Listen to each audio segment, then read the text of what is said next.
Hey guys, in this video, I'll show you how to enable WPS on your Xfinity router. Okay, all you need to do guys is use the pin method, right? And you can go ahead and set this up using the admin panel. So first of all, to enable this method, you need a device, preferably a computer that will be connected to the network.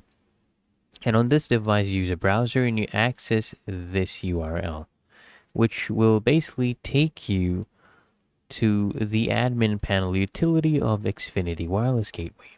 And on the login page, you have to basically provide the credentials. And if you're using the login panel for the first time, the credential would be admin and password.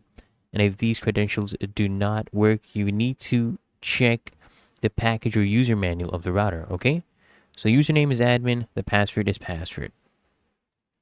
And once you have logged in to the admin panel, navigate to gateway, then go ahead and click on connection, and then go to Wi-Fi. And you may also have to enable the WPS connection once again, and then you can go ahead and choose your PIN for the connection. It's really that easy and simple.